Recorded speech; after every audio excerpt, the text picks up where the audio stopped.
Well, this has been a highlight final here at the Forge of Champions, and we are coming to the actual concluding game. One more left in it of our Forge of Champions second scoring tournament. Will it be XL or will it be Enclave? XL are mounting a reverse sweep right now. Enclave have got to put their big boy pants on because they need to take this game to really continue what was an incredible start to the series. Yeah, and if this is a taster for the rest of the tournaments that we have coming up, I am so excited for the rest of Forge of Champions, because my god, these games have been phenomenal. Absolutely, they have been out of this world, especially when we get to these latter stages where things really heat up, BP. Yeah, absolutely, and I think that the big thing here is that it's everyone's being competitive. Like last tournament, it was Wind and Rain and Diablos. This tournament, we've got Enclave and XL. Like, it's always something new. There's always someone coming in with different strategies to try and make it up to the the top parts of these tournaments. And honestly, it's just great for the UK scene to see all these teams coming in with top talent and top games. Yeah, if you are at home wanting to be in this position.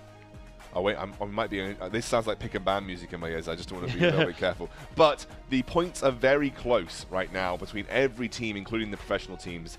If either XL or Enclave win this, it doesn't matter because the points will average out across the board. So we'll see kind of teams that are no one's steamrolling ahead. Everybody is catchable. And if you want to get involved, you can go to forgeofchampions.com, sign up with your team or sign up as an individual and you'll be matched with the team and go through the open bracket and potentially find yourself getting some points, because it is very easy to find your way into the top 8 right now, especially as the points ramp up over the next 2 tournaments, on Tournament 3 and Tournament 4. If you just slither your way into top 8 or top 4, you could find yourself going to Barcelona, or potentially going to Barcelona for the final. Yeah, absolutely. And it's going to be fun to see how these tournaments go out. I'm really excited to see exactly where everyone kind of lands themselves, especially when we start seeing the bracket flesh out.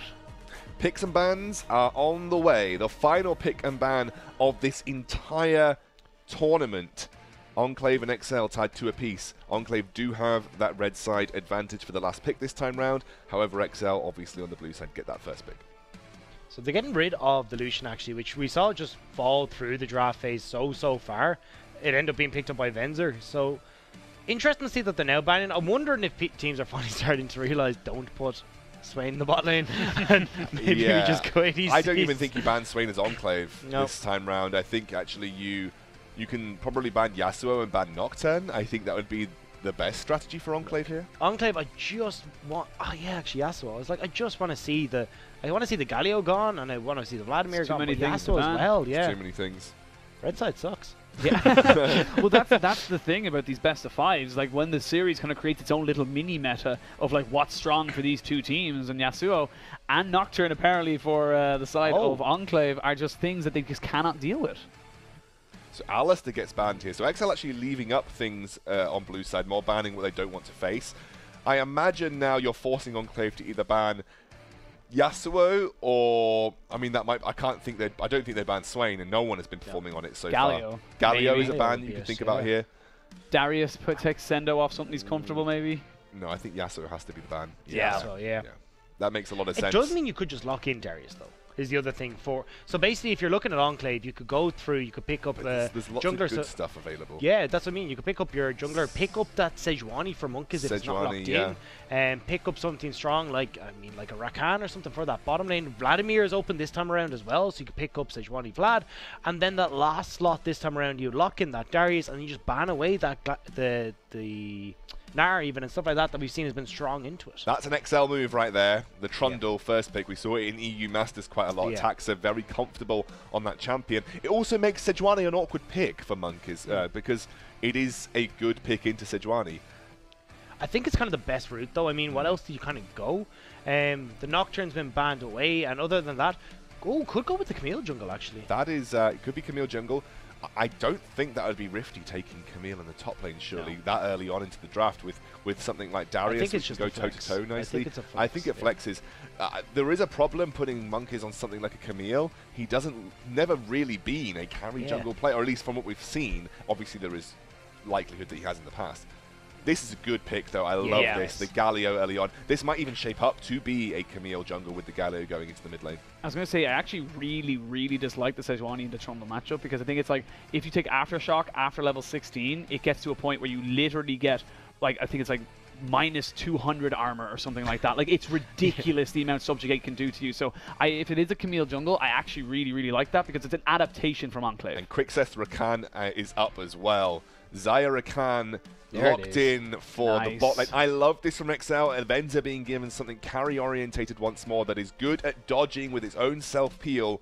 That's good. I love this bot lane coming through. And then you can start to ban away some things from bot lane for Enclave. This is a decent start to the draft here, and they have left open their mid lane and their top lane to give themselves some more information going into the next draft phase. Yeah, I like the Braum pickup as well. You need something that's just going to stop that from XL, and that's a very, very strong bot lane for Venzer and Quickset, and getting the Braum, but it also means that they're probably not going to pick Swain. Which is the good thing. Yes, both drafts have been really good actually so far for me. It's difficult to tell where the Camille's going to go yet, though you assume it would go to Rifty, although we could be surprised by Monkeys. I love the Galio denial from Rippy. I think the Braum is a great pickup here, but I just love that you've got a Quickset on his Rakan, a really, really big, strong power pick for that particular player, and you combo it with the Zaya Rakan, which is obviously an incredibly strong bot lane. I think this is good drafting in a very important final game for both teams. Yeah. It's adaptation. That's what it is right there. It's like we need to do something different. Otherwise, if we play the exact same we did, either team will feel like they're going to lose because they both feel like they can't play that kind of style. I like where Enclave are going with their team. They're kind of disrupting where XL are going. But at the same time, XL are going heavy, like doubling down on what has been working for them in the last 2 games, which is put Venzer on the carry. Absolutely. Feels like it's going to be strict carry bans coming up from XL here with the Ezreal going through. Try and make it difficult for Bendy to be on something like an AD carry that is more damage orientated.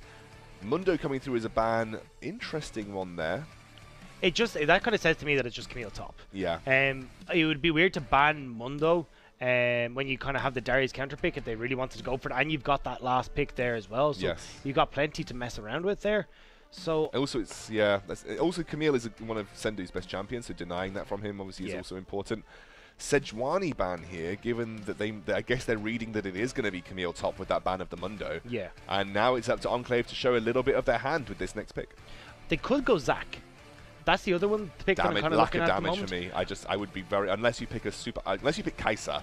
I think you do, well, or Varus. Varus works as well, but I think I'd actually like something like the Zac. You got that big engage that just delivers Aaron to the backline with Monkus. No. Put it away, Venzer. Don't stop it. You're going to tilt Excalibur off the face of the earth. Well, in fairness, we know the Zion Rakan has been locked in, so that's actually, if that gets locked in, it's for Rippy. Rippy actually was okay on Swain. Yeah, so I actually don't think that this is as bad, and it looks like it will be locked in. So I think the Swain is going to go into the mid lane. So don't panic. This is the big question mark for me: is what does Sendo play right now? This is what I want to see. Do it. I love it. I'm not going to talk about it until we get to the situation. It is difficult. You can't read it fully at this point in time because we know the Camille can flex into the jungle. I think picking something safe like Renekton is a really good shout. Could go Fiora. Or the Gragas to completely deny Monkeys from any kind of comfort jungle. Yeah, I mean, that is a denial pick, but is it a pick that's going to limit XL in the top lane? That's my worry. If you just... Or you just play Trundle top. Yeah. You could, but I mean, Rift will... if he does take Camille, it's just going to destroy Gragas and also that Trundle. Like, he's going to have a great lane. Yeah, I mean, I think the Trundle versus Camille matchup's better. Yes. The Trundle versus Camille matchup is definitely better. That's okay. Darius. So there's the call. It's Monkus on Camille in the jungle. That's the first time we've seen him on that. Yes, and it is putting him into a carry role as well, which means there's a lot of more damage output than I was previously anticipating. My worry now is you're going to have Gragas versus Darius, and that's a terrible matchup. Yeah. Yeah. I think the big thing right now is that like Monkus is not known for carry junglers, and that is the big massive question mark. Normally we see a Camille jungle from most of the junglers. We're like, okay, that's fine. Camille jungle's pretty standard nowadays. But the fact that it's Monkus on this, I feel like his hand was kind of forced because they picked the Gragas away from him. They banned the Sejuani, they picked the Trundle, and they picked away the Gragas. He doesn't really have much to fall back on. I feel like it was a bait pick the entire time from Enclave. I feel like they were trying to put XL into a position where they felt comfortable that it was Camille top, and then they slammed the Darius down to give Rifty that potential to carry. And I love Enclave's composition right now because if you look at the way XL want to play these fights, like Rippy wants to jump into the midst of things. You want a Quickset in the middle of things as well. Taxer wants to be on the front line. But you've got this big Galio, and we saw this picture perfect in the last few sets where XL were on the Galio. It stops Swain entirely from entering these fights because you got to be careful of this big AoE. Get the hell out of here. And I really like that because it means that Bendy's going to be safe in the back line. Monkus can go aggressively forward with the Camille and lock up Venzer, who's really the only other carry in that situation. And you can just decimate the entire lineup of Excel and stop them from doing exactly what they want to. Yeah. I actually would have just loved the Renekton from Excel instead of the Gragas. Okay, you give Gragas over to Monkeys, but Renekton has good matchups versus Darius and good matchups, well, decent matchups versus Camille, right? So it's not a lane that Rifty can run out of control. The problem with the Gragas for Sendo is it's going to get wrecked by Darius if you're not careful. And if they invest resources with how easy it is with Hookshot to just go and gank that top lane for Camille, I mean, this all comes worried. down to Monkey's performance. Yeah. Because this is such a out of left field pick for him. I would have put him on like Gragas, Sejuani, great, tanky, beefy, like this long range shot that can kind of be the CC that you need to start off these team fights. That's not Camille. Camille is somewhat squishy, in with the nitty gritty, and doesn't really have offer the same role as the likes of Sejuani or Gragas. So just to throw in another question, double cleanse bot lane. So cleanse on the Rakan, cleanse on the Xayah. Oh wow. Yeah. Double ignite on Enclave. Enclave taking ignite mid for Galio and taking ignite on the Braum as well. Obviously looking to shut down Swain's healing a little bit with that early on here. But unless you've got Unsealed Spellbook, you're going to lack teleports. I'm guessing they're just expecting that we're going to have a global pressure with the Galio ultimate, obviously. Yeah, it's the Hextech Ultimatum Galio combo, and it's one of my favorite combos because it's so difficult to play around, and it sets you up so nicely. What I used to see a lot over in LCK was, this is going back to Spring Split, was you'd stick the Galio in the mid lane, you'd have the Camille, but you'd also have a very heavy engaged bot lane like the Rakan or the Alistar. Now, we don't have it this time around, but it just meant you had so much CC for that whatever poor unfortunate ADC was there that they just weren't getting out. I was like, oh, well, I guess I'm just dead. This time around, we'll have the cleanses to try and get out, but it's still incredibly difficult to do so. You're going to have that, like, Braum coming in, Camille coming in, and that Galio as well. It's going to be so hard for Venzer to escape. It's also going to be hard for Venzer to escape, but we also talked about this exact same matchup last game with Kennen versus Darius onto the XL. As long as Sendu doesn't die, as long as Sendu has a relatively okay time, he's not going to be a massive detriment to his team. Yes, fair enough, Gragas doesn't have the same amount of carry potential or kind of damage as a Darius does, but if we see the same kind of game plan where Monkus just camps the top lane and, the rest of the side of XL just kind of make plays otherwhere, they're going to lose because that didn't work the first time. And yes, the Galio's on a different side, he can jump in and stuff like that, but I feel like it's a lot of ifs from Enclave, and that yes, their comp looks good, but a lot of question marks. So boys, this is do or die moment for my analyst / play-by-play analyst. Who is going to win the second Forge of Champions tournament? I am actually committing full flip-flop twice. Twice in 2 days. I love Enclave's draft that they've taken right now. It's all going to come down to Monkey's performance, but just with the tools that they have, I think they're in good shape to take it to XL. I'm going to stick to my guns, reverse sweep, XL. We have got fire and split on the desk right now. It's an Enclave boy and an XL boy. I'm going to keep it even. I don't want to sway. I don't want to sway it a little bit left, right. I think Rifty for me has always been the key for Enclave's victories. I think he's set up for success here, which means if he does find that success, XL are going to find the game difficult. I think it was a denial pick from the Gragas, mainly to deny Monkeys, given that they thought that Monkeys was going to be taking something.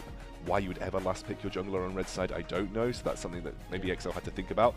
But regardless, it's terrible, and Tadarius is going to suck. So, Enclave are definitely set up. However, XL have the momentum, they have the reverse sweep history, they have the team confidence now coming into two messy games from XL, but they were victories at the end of the day, and that is what matters most here in League of Legends competitive Forge of Champions. Two. Well, I just wanted to point it out as well that Darius has got a little bit more potential than the Kennen to actually take over and to really do crazy amounts of damage. However, Gragas has got a lot of disengage, and I still think the biggest question mark for me, as I said at the start, is this Camille jungle, like you touched on as well. Like, we might see some mechanical misplays from that, might see him go in on dives where he's not really used to them, because when we're seeing people go on champions that they're not 100% comfortable with, we see mistakes, and you add in a best of 5, game 5, after a full entire tournament. It's now 11 o'clock over in the UK. It's getting late, and these guys are going to be so tired. I mean, we don't know totally how Monkeys feels playing Camille, because we obviously haven't talked to him, haven't talked to the team. There might be a specific strategy that they have been working with. But I feel like we would have seen him on carries earlier if he had that option, you know, if he felt like that was a good option for him. So both teams have pulled out a little bit of a kind of awkward draft, I think, for what suits their team strengths and what we've seen them succeed on in the past. And overall, I'm favoring XL slightly, just because of the momentum idea, as well as the fact that I think giving Zaya Rakan with Quickstep, who's arguably Thresh and Rakan his best champions, and Venza now has the opportunity to step on up on the traditional AD carry that he was always pretty good at. That is my thing, but I do think Enclave have got a great top lane matchup, and that's been a key to success for them in the past. So it's really like swings and roundabouts right now in what is going to be an insane final game. I am waiting for confirmation that we're getting into the game.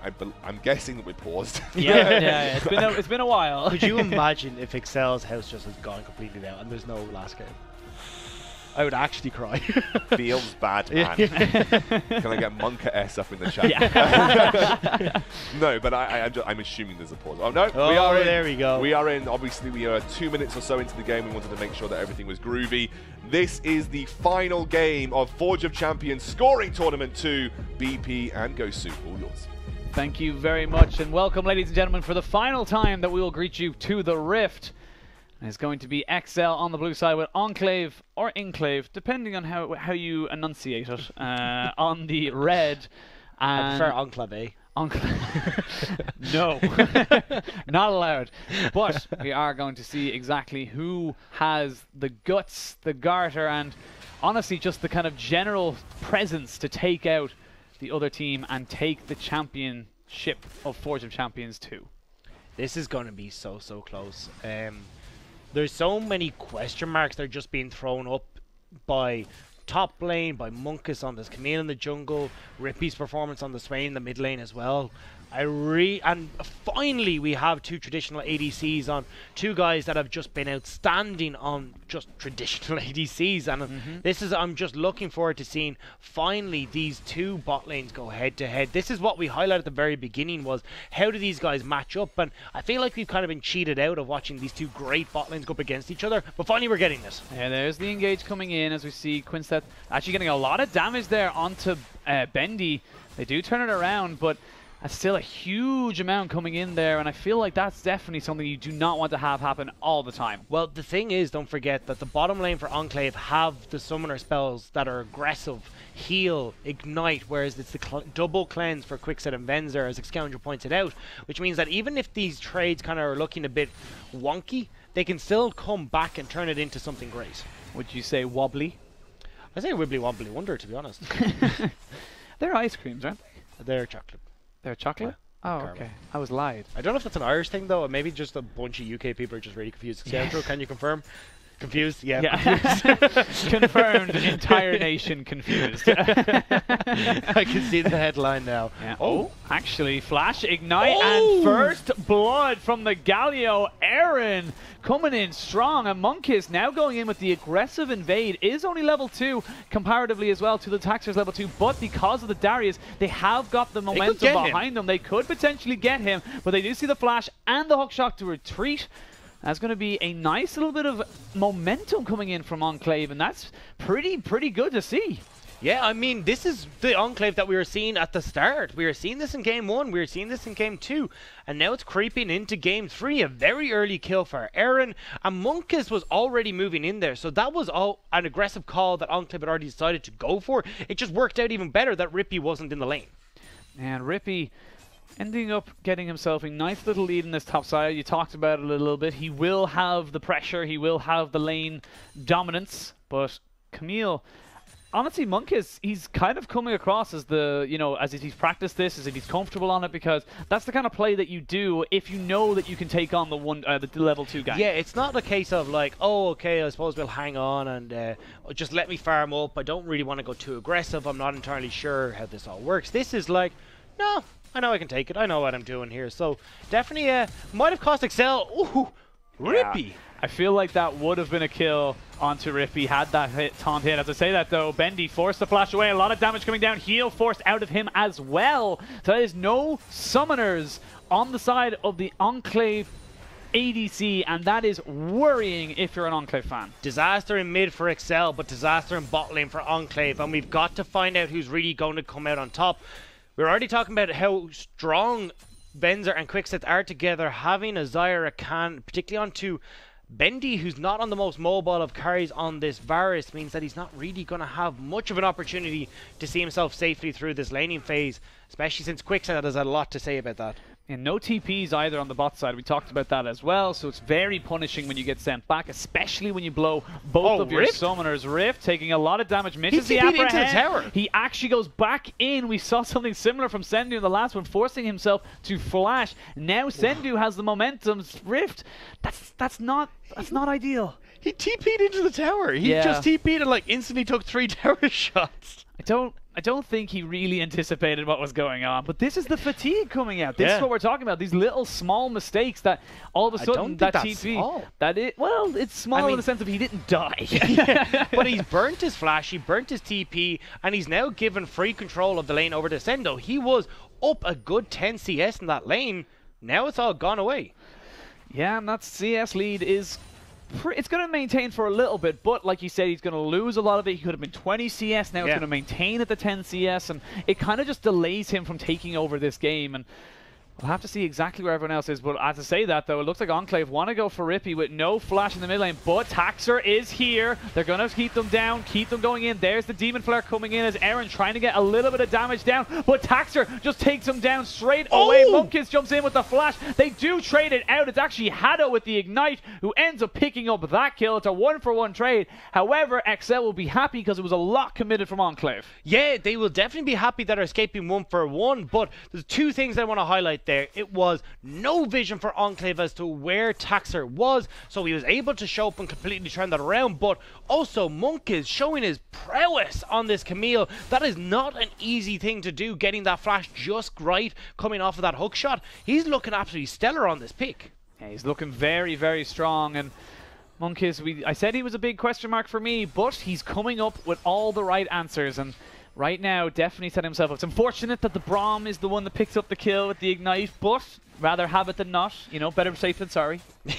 Going back to yesterday. But one of the big things as well is that it's Swain dying underneath the turret with all the CS there. So it's experience gone, it's gold gone. So it's these little things that are coming through that are going to be going well. And level 6 hit as well now, and this is where I want to see how do Enclave use Aaron now in the mid lane. We saw how well Excel were able to utilize that pick, able to dive consistently in the bottom lane, use that man advantage to pick up turrets and push and drive their just the gold lead that they needed to try and close out these games. I need to see the same from Enclave, or they just give Excel the time to just play what they want around the map and continue this dominance in the bottom side.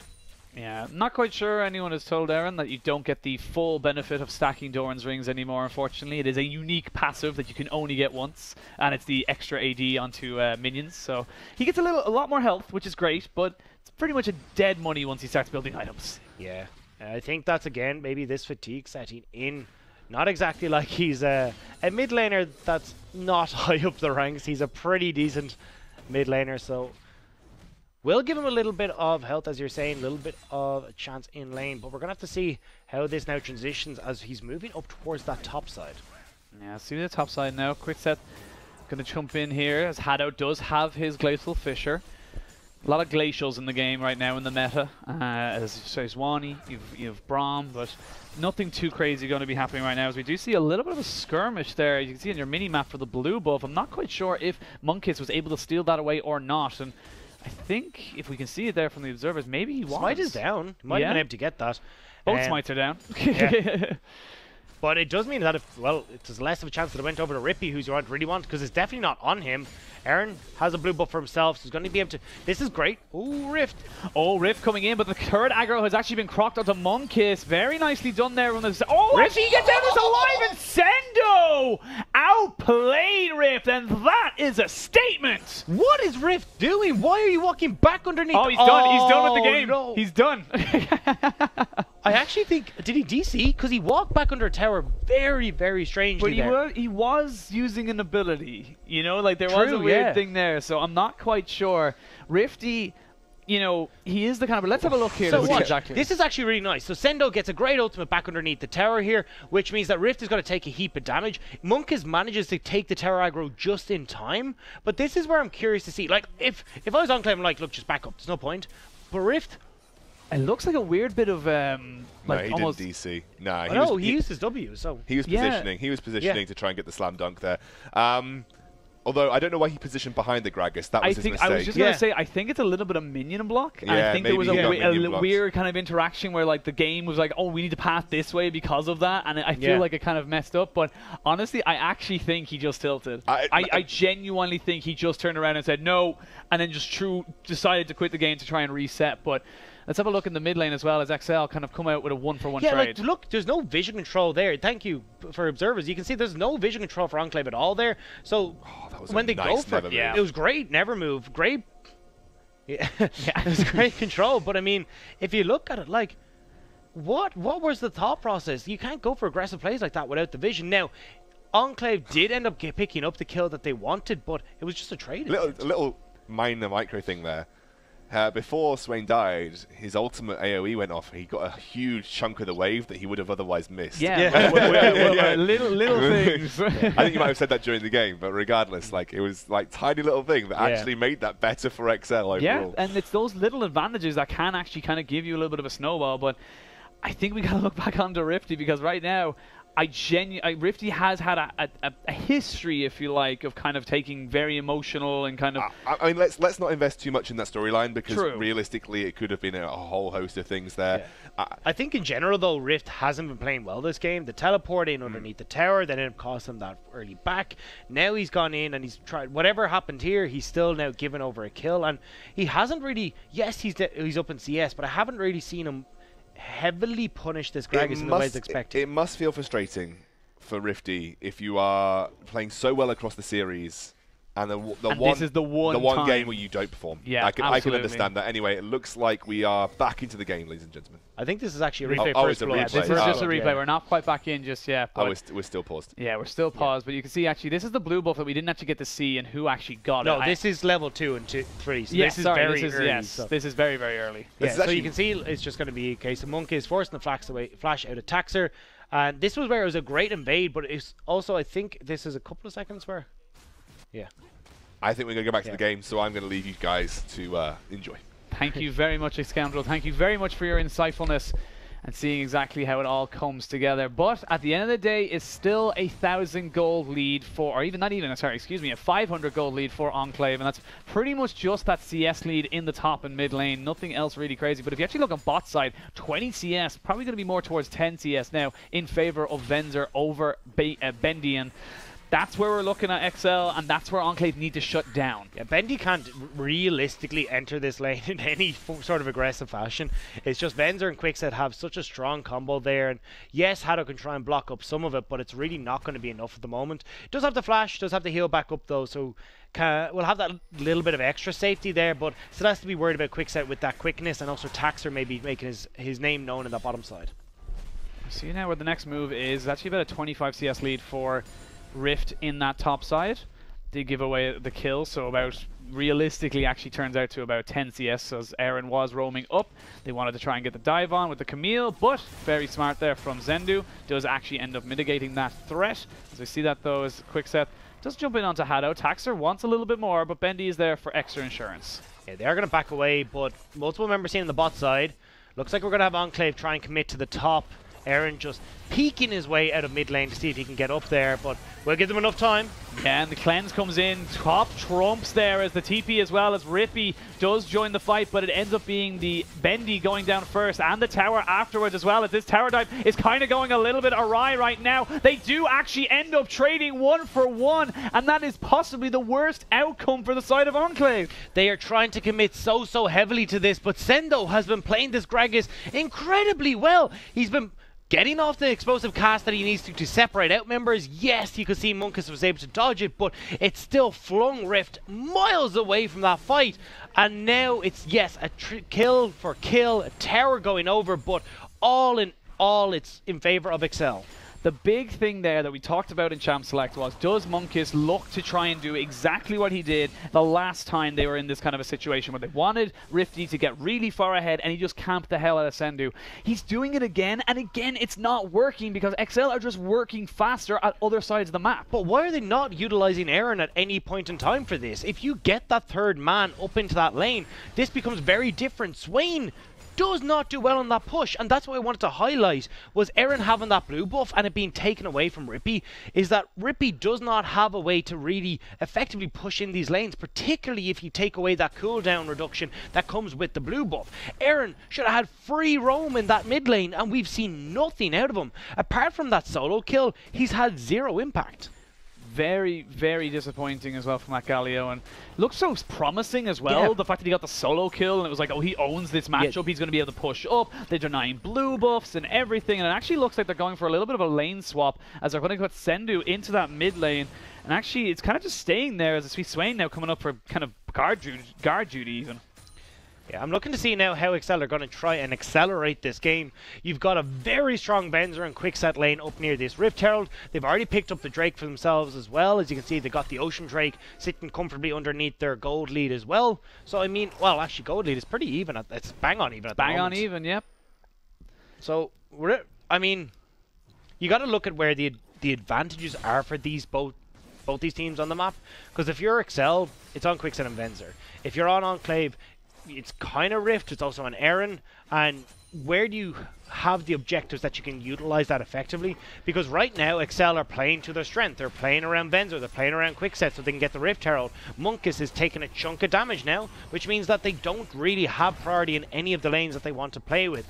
Aaron has been forced to try and stick up towards his top side to keep Bendy and Hado safe, and it just means they're playing to the hands of Excel.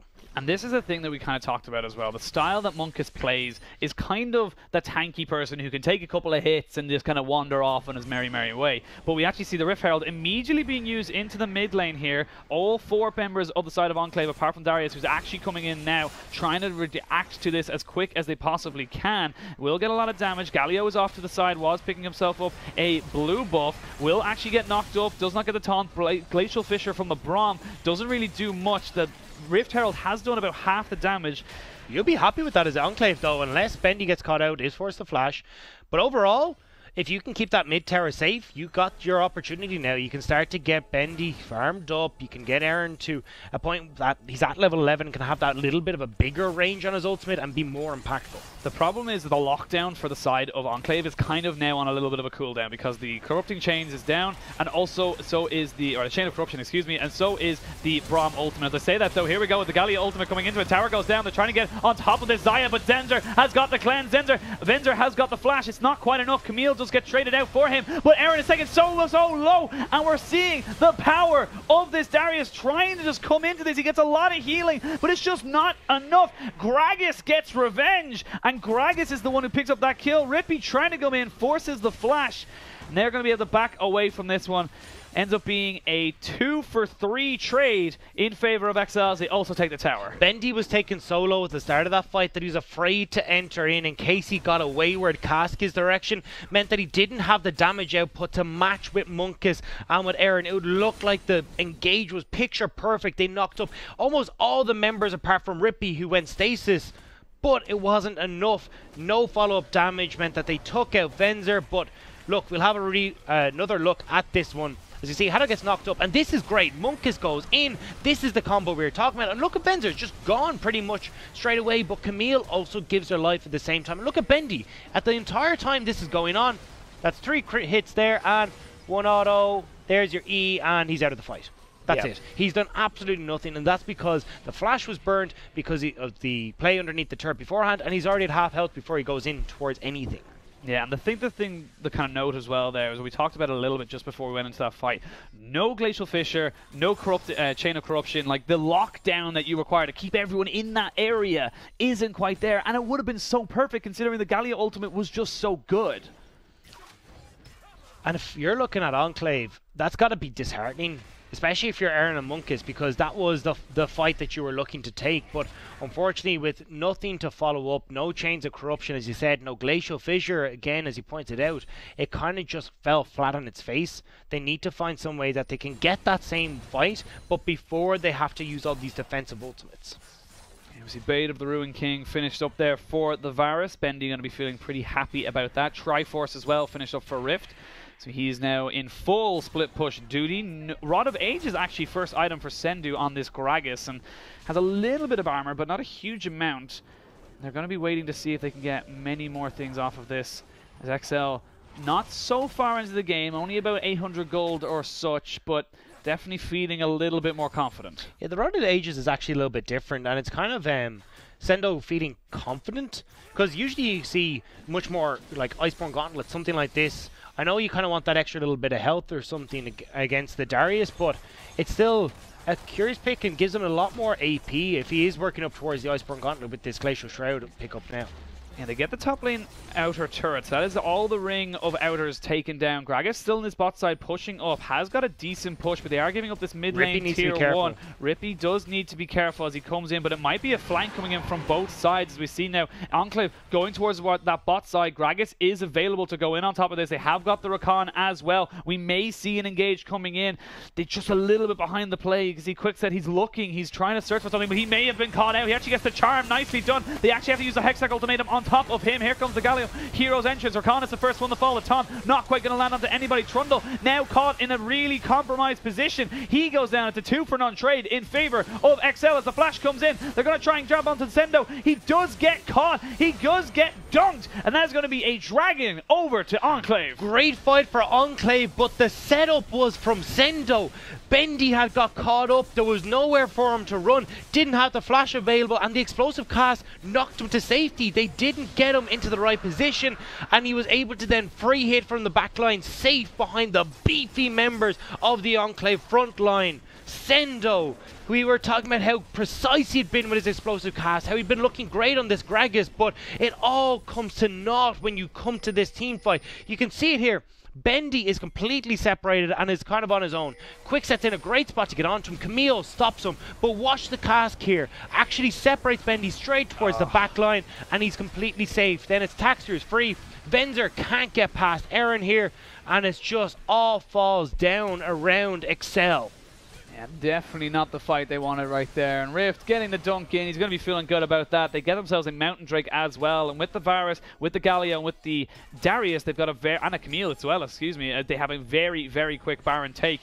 But it's all about how they turn this back around. This game is it's on a knife's edge. It's been literally 500 gold one way, 500 gold the other. 500 gold one way, 500 gold the other. It has been so damn close that it's going to come down to one or two of those small mistakes that literally destroy it for your team. And it's so difficult to not make them at this stage. Like, don't forget, we're on game 5. We're going in towards 5 hours of play at this stage, and this has got to be grueling to get through. The fatigue is setting in, and these mistakes that you are trying desperately not to make are going to come through, and it's about how you contend with them, how you make the difference, and see if you can just minimize them.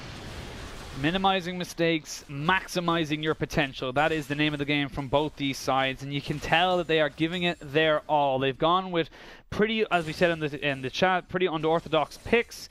They are backing away. Camille is around here. Sendu is going to try and defend against this turret take, but I don't know if he's going to be able to. Galio's coming as well. He needs to back out. Yeah, he does need to back away. Aaron will be there. Does have the Hextech ultimatum as well, so if he's anywhere near Monkus, we'll sniff that out. Is it a Baron call?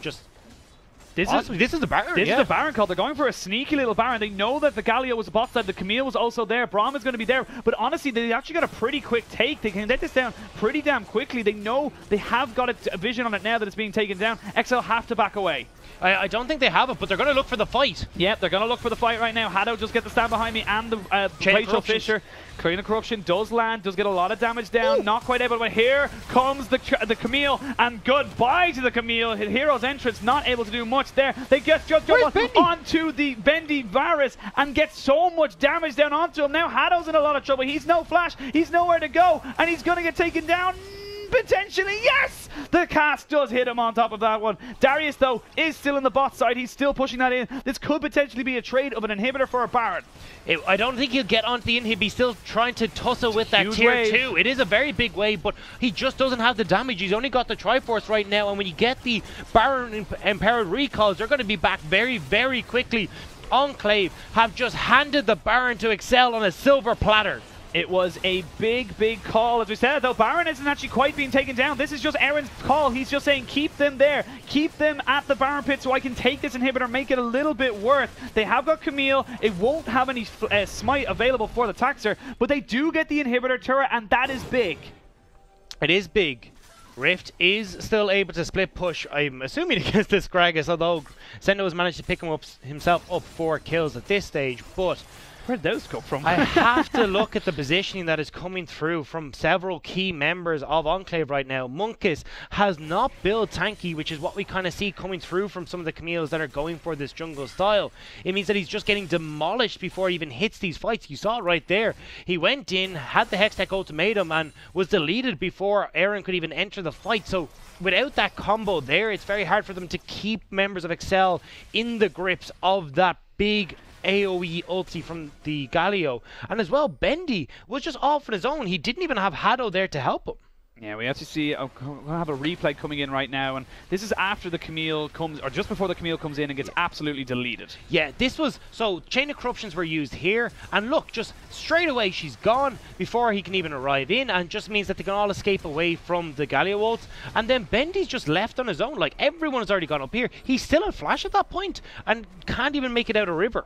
Yeah, and you see Aaron was on complete retreat mode as well. The explosive cast just to finish off Hado, but that death push obviously not working out, but the push now actually being called. They're actually looking for potentially a little bit of a base race. All 5 members are here. Monkus jumps in, does have the Hextech ultimatum. The explosive cast is good though to keep everybody away, and Monkus has taken so much damage. He now has to go golden. The bot lane tier 2 does go down, but this actually might be a really good call from the side of Enclave. It's not though, because Varus has gone down. Sendu can just stay here. He can keep them away, forces the flash out of Rift, and now they can keep them going. They can get an inhibitor. Honestly, all this to stop is the back. But to go for the end! Go for the end. This is a little bit of a backwards base races. Enclave go for the desperation play. Is this really going to be how this ends? It's been 5 grueling, long games, and Excel are tearing through the Nexus turrets of Enclave. And they stopped the Galio. That is the huge person. There's nothing left. Nexus turrets, and they've only got Hado and Rifty. Rifty hasn't even got time to get his health They've back done up. it! This is it! Done it! Excel complete the reverse sweep in probably the most Excel style. Oh my god! What was that? What did we just see? I called it. But wow, and holy, as soon as they focused onto the Swain, not onto the tower, you knew they had just gotten the wrong priorities. You alright? You alright, love? Do you know what? PM me. Got a cup of tea? It couldn't have ended in a more fitting way for that series. Series on everything. That was an incredible call from XL, obviously full of confidence. I love Venza on Xayah. I think it was a brilliant choice to bring the focus back to Venza halfway through this series. Rifty again, I think, had a good game. I genuinely, early on, made some mistakes, but definitely brought himself back in terms of ability. But I mean, XL, as soon as that lane swap came through, they tried to stop the Rifty laning phase, which is where, in general, Rifty has been really good. I can confirm, by the way, he had packet loss during that moment. So we were wondering whether there was some sort of connection issues. We were joking about that it was a rage quit, but obviously it was obviously legit. Obviously wasn't. But yeah, it was packet loss of Rifty in that moment. So, and that was a pretty crucial moment. Obviously he won't be too happy about that. But regardless, they looked like they were mounting a comeback at some point. XL made that interesting engage in the blue side jungle, which cost them a lot of resources. But wow, what a way to end for XL there. They are now 3-2, the winners of the Forge of Champions second tournament. Enclave did an incredible job setting up for that. It really was the final we expected it to be, but XL finally find a joy after what happened in that first tournament. And I think that was just kind of like, that is a game 5 mentality right there. Everyone's thinking of the big play. Everyone's thinking of like, how do we win this as quick as we possibly can? And you know, even like small little things like this fight coming up on the replay here is that, like, you know, you're able to kill off the Rakan super quickly and you get the momentum behind you, and sometimes that momentum can lead you astray as you feel like you could take a base race that you really can't take. And again, Rifty had a really good flank here. Just good shutdown from Sendo to protect Rippy, but overall it was just a fight that Enclave looked like they were bringing themselves back in full force, dealing with XL. But that was the most joy that I think Enclave found that game. Yeah, but I was also really impressed with Munkus on this, Camille. It wasn't his style. He played it incredibly well. The only thing I disliked was the build that he went. I would have preferred a much tankier build, and then he would have been able to hold on long enough for Aaron to join the fight and maybe find some love and some joy there, but it was just nothing for him. He couldn't stay alive long enough, and it pretty much was signing his own death note every time he joined those fights. He was just getting blown up instantly, and Venza again had an incredible performance on the Xayah. I think Sendu did well despite having a bad matchup in the top lane. A couple of good outplays from him set him up for success. Finally we see a Swain win, and I can see but it's not in bot lane. It's not in bot lane. 20% win rate. It's mid-lane Swain. I mean, and actually he showed that there's a lot of burst potential with Swain. You know, if you get into the right position. Here is what we mean with the engage by Camille, yes. Yeah, look, he's gone instantly. It's just a handful of feathers, and Venzer just rips through him, and Vendy as well is just completely caught out. He has flash there. You just flash back over the wall. That's the damage that you can expect from a Swain, by the way, when you're in a good position with a Swain, and that's why a lot of people don't like playing against him. And it still has a 20% win rate in this series. At least it's something. But at least it's something. So what we have found out is that Swain's home is mid lane. Yeah. Who knew that the mages would do well in mid lane?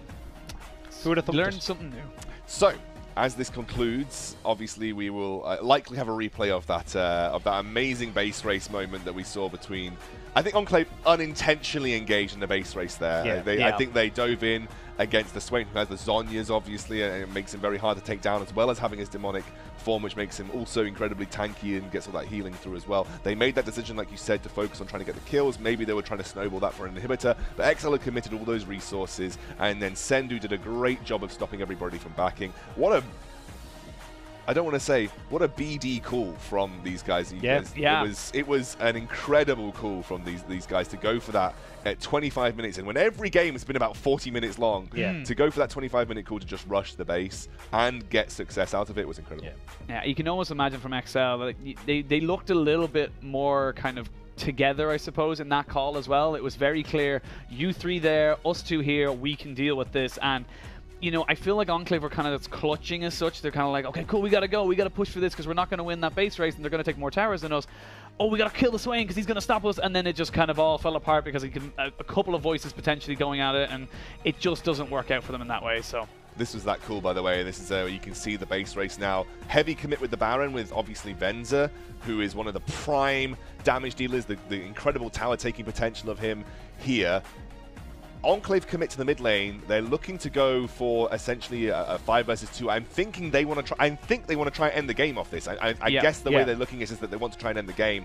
But honestly, Swain gets a trade-off, which is incredible, a 1-for-1 trade there. And 2-for-1. And the big one, it was on Bendy. That was the big factor. It was that the ADC is now down, and they just realized, crap, we have nothing left. We can't take through these towers, and it's too little too late. And Sendo chased Galio, the only person that mattered, which was really important. The only person who would taunt, literally. Exactly. The only person that mattered in this scenario, the one person that could have set up Rifty to be able to defend this, and Sendo was chasing him down, and what an incredible way to end the game. Yeah, and great call by Quickset as well. He instantly goes to the engage, so the rest of the team can just keep wailing away on the Nexus. It's just, all in all, great call from XL. It shows you how like early on in the game that was. Munkus died and then respawned just to see his Nexus. Like, it was only about a 13-14 second death timer. So a great call from XL, and you got to give it to them as well. Like, going 2-0 in a series, or 0-2 I should say, in a best of 5 series can be damning, but XL proved time and time again they are the comeback kings.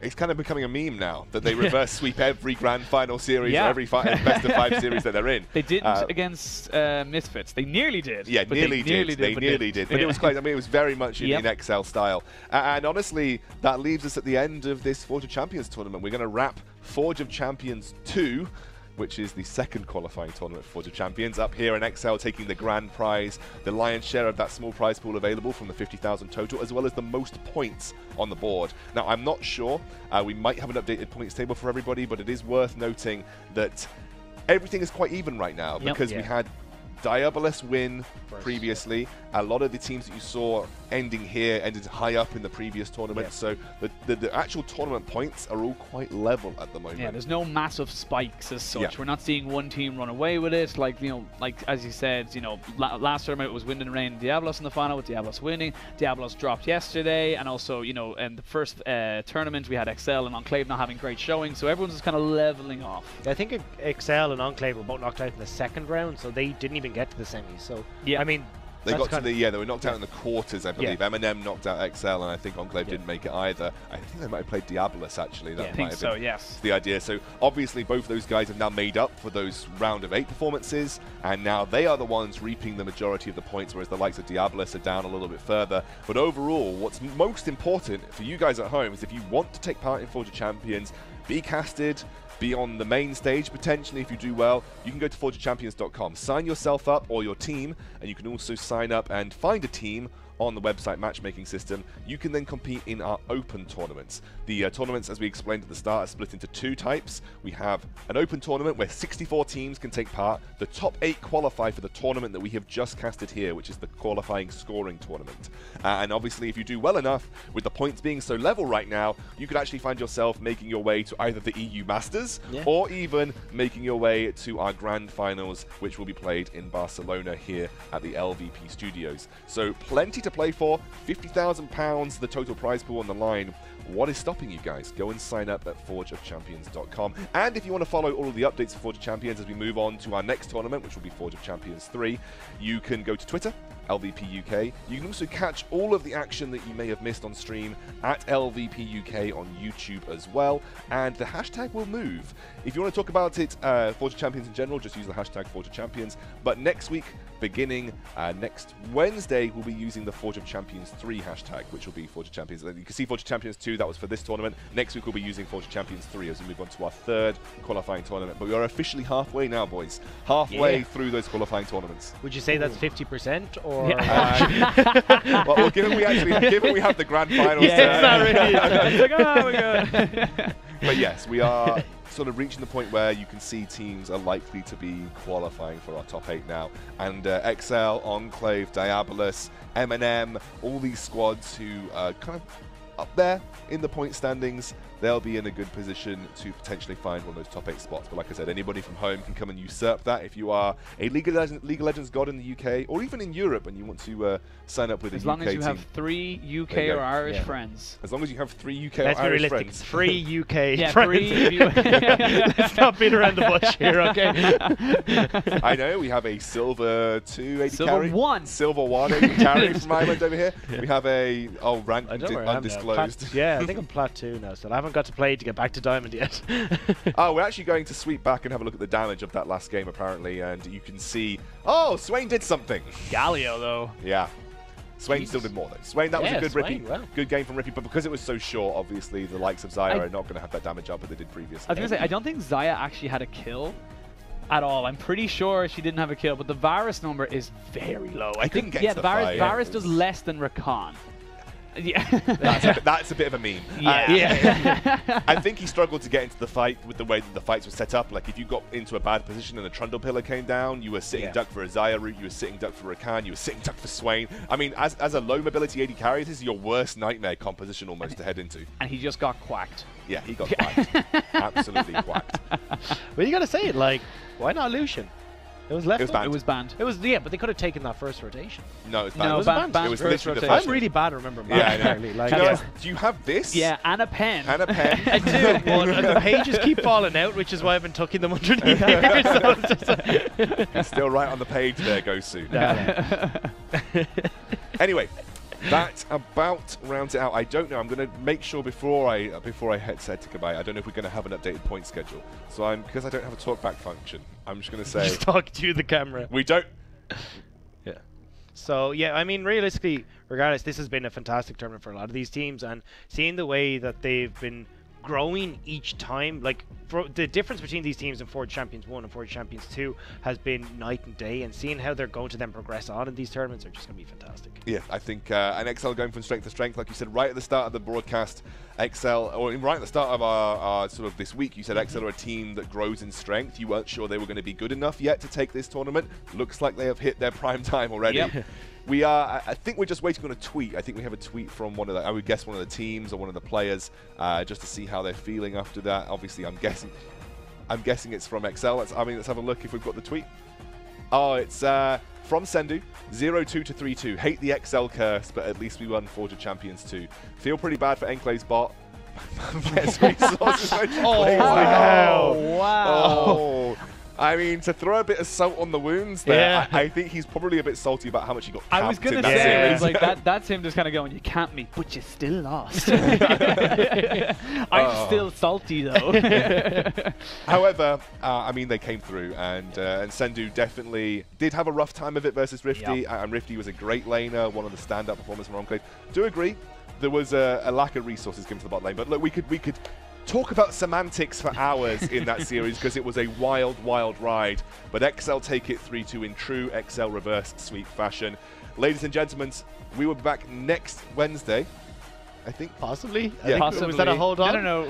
No, we got to hold on for production, but also next Wednesday is, I thought it was qualifiers, so we won't be here next Wednesday. No, we will be here next Wednesday. Really?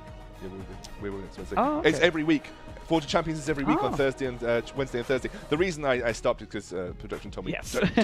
don't say goodbye just yet. But now I can say goodbye.